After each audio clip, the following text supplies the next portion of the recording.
प्रभुत्व जाति तथा वर्ग। महाभारत लगभग 600 पूर्व से 600 ईस्वी तक लंबे समय अंतराल में राजनीतिक व आर्थिक क्षेत्र में परिवर्तन के फलस्वरूप सामाजिक क्षेत्र में भी अनेक परिवर्तन हुए थे। परिवर्तन वन क्षेत्रों में कृषि विस्तार में, लोगों के जीवन शैली में, संपत्ति के असमान वितरण तथा शिल्प समूहों के उदय के स्वरूप में हुआ। महाभारत की रचना लगभग 1000 वर्ष लगे तथा इसमें 1 लाख से भी अधिक श्लोकों की रचना हुई। इस ग्रंथ में 2 परिवारों के मध्य हुए युद्ध तथा विभिन्न सामाजिक श्रेणियों में परिस्थितियों का वर्णन किया गया है। महाभारत की विषय वस्तु श्लोकों का वर्णन संस्कृत में किया गया है, परंतु महाभारत में प्रयुक्त संस्कृत वेदों अथवा प्रशस्तियों की संस्कृत की अपेक्षा सरल थी। महाभारत का लेखन कार्य। महाभारत महाकाव्य के लेखन कार्य किसी एक कालखंड में संपन्न नहीं हुआ, बल्कि वह अनेक कालावधियों से होकर गुजरा था। सर्वप्रथम इस महाकाव्य के लेखन का प्रयास लगभग 200 ईसा पूर्व से 200 ईस्वी के बीच किया गया। इस महाकाव्य के लेखक के संदर्भ में ऐसा माना जाता है कि इसके रचयिता भाट सारथी थे, जिन्हें सूत कहा जाता था। सूत क्षत्रिय योद्धाओं के साथ युद्ध अभियान पर जाते थे तथा कि वे विजय गाथाओं को की कविता के रूप में लिखते थे। महाभारत की घटना के विषय में जानकारी के आदि पर्व प्रथम अध्याय से मिलती है, जिसमें कौरव पांडव स्वजन के बीच हुए संघर्ष का चित्रण किया है। वैदिक साहित्यों के अनुसार यह प्राचीन इतिहास का सबसे बड़ा युद्ध था। महाभारत युद्ध कौरव पांडव के बीच में कुरु साम्राज्य के सिंहासन की प्राप्ति के लिए लड़ा गया था। महाभारत के अनुसार इस युद्ध में प्राय सभी जनपदों ने भाग लिया था। इस युद्ध को धर्मयुद्ध भी कहा गया है, क्योंकि यह सत्य और न्याय के लिए लड़ा जाने वाला युद्ध था। महाभारत कालीन समाज। महाभारत काल में जो समाज था वो 4 वर्णों में विभक्त था।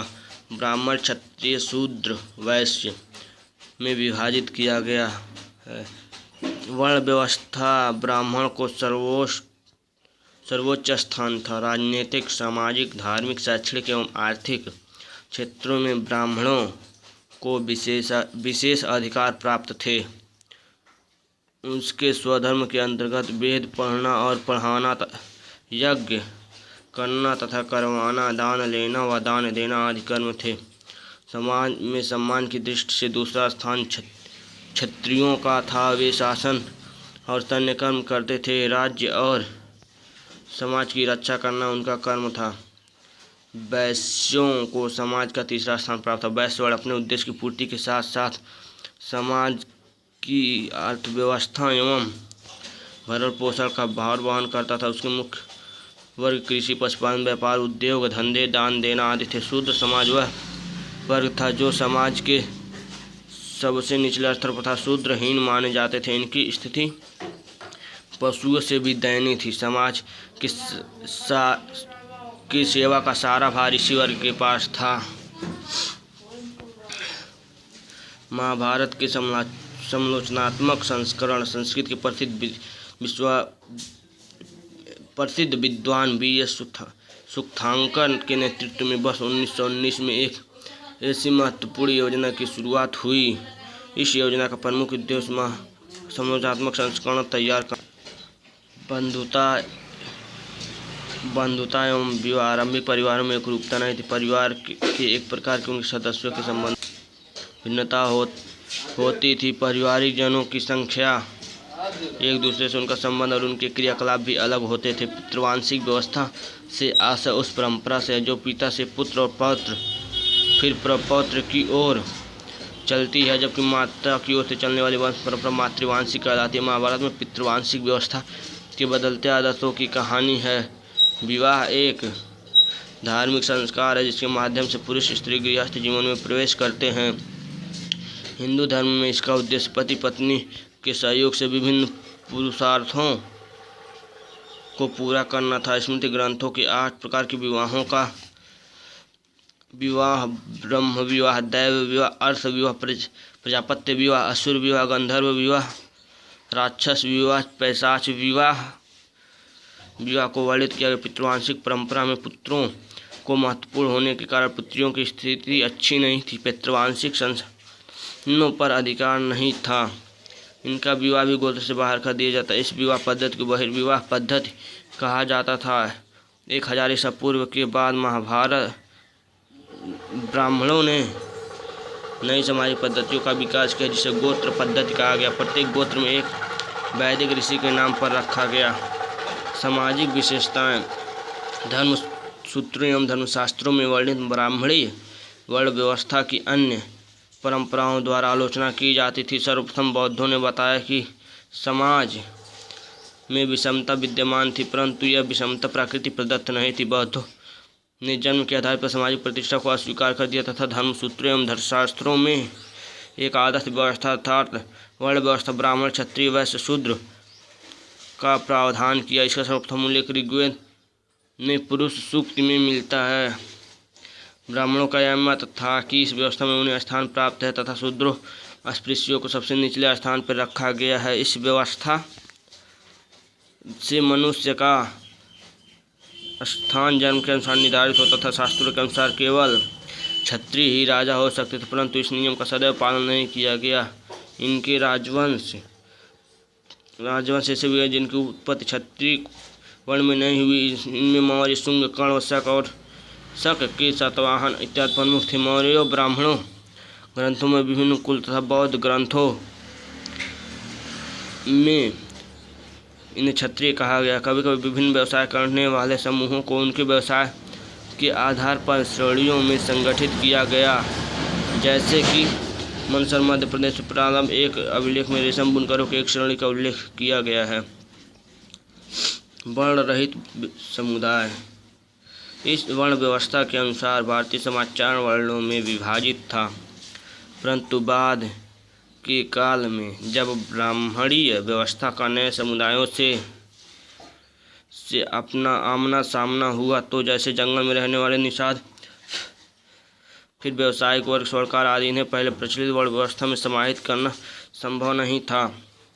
अतः ब्राह्मणों ने इन्हें विभिन्न जाति में वर्गीकृत किया। निषाद समुदायों के वनों में रहने वाला समुदाय जो शिकार कंदमूल पर आश्रित था। एकलव्य इसी समुदाय से संबंधित था। यायावर पशुपालकों को संदेह दृष्टि से देखा जाता था, क्योंकि उन्हें कृषि कर्मियों के साँचे में नहीं ढाला जा सकता था।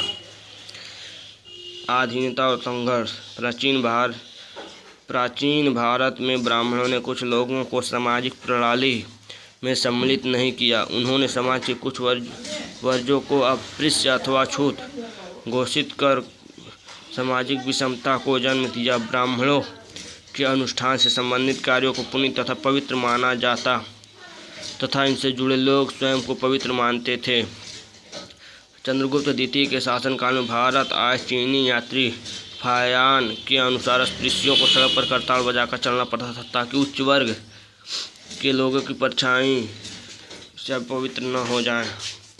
संपत्ति व आर्थिक संसाधनों पर नियंत्रण। दास, भूमिहीन, खेतिहर, मजदूर, शिकारी, मछुआरे, पशुपालक, किसान, ग्राम मुखिया, शिल्पकार, राजा सभी उपमहाद्वीप के विभिन्न भागों में समाज के अंग थे। इन सभी वर्गों के सामाजिक स्थान इस बात पर निर्भर थे कि आर्थिक संसाधनों पर उनका कितना नियंत्रण है। धर्मसूत्र तथा धर्मशास्त्र में संपत्ति के स्वामित्व पर स्त्री तथा पुरुष के विभिन्न अधिकारों की चर्चा की गई है। मनुस्मृति के अनुसार माता पिता की मृत्यु के पश्चात पैतृक संपत्ति पर सभी पुत्रों का समान अधिकार होना चाहिए, परंतु ज्येष्ठ पुत्र को इसका कुछ विशेष भाग दिया जाना चाहिए।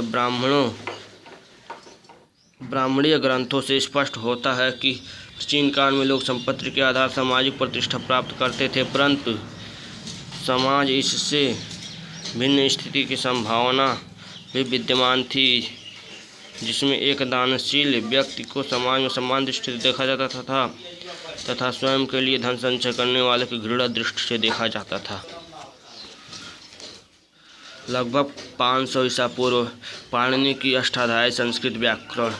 500 से 200 ईसा पूर्व प्रमुख धर्मसूत्र संस्कृत में। लगभग 500 से 100 ईसा पूर्व आरंभिक बौद्ध ग्रंथ त्रिपिटक सहित पाली में। 500 ईस्वी से 400 ईस्वी रामायण महाभारत संस्कृत में। लगभग 200 ईसा पूर्व से 200 ईस्वी मनुस्मृति संस्कृत में। तमिल संगम साहित्य रचना और संकलन। लगभग 100 ईस्वी चरक और सुश्रुत संहिता आयुर्वेद के ग्रंथ संस्कृत में। लगभग 200 ईस्वी में पुराणों का संकलन संस्कृत में। लगभग 300 ईस्वी भरत मुनि का नाट्यशास्त्र संस्कृत में। लगभग 300-600 ईस्वी अन्य धर्मशास्त्र संस्कृत में। लगभग 400 से 500 ईस्वी संस्कृत नाटक कालिदास के साहित्य सहित खगोल व गणित शास्त्र पर आर्यभट्ट और वाल्मीकि का ग्रंथ संस्कृत में। जैन ग्रंथों का संग्रह प्रकृति में। महाभारत अध्ययन के प्रमुख कीर्तिमान। 1919 से 1964 महाभारत के संरचनात्मक संस्करण की परिकल्पना और प्रकाशन। 1973 J.A.V. वेन ब्यूटनेन द्वारा संरचनात्मक संस्करण का अंग्रेजी अनुवाद। आरंभ 1978 में। उनकी मृत्यु के बाद यह परियोजना अधूरी रह गई।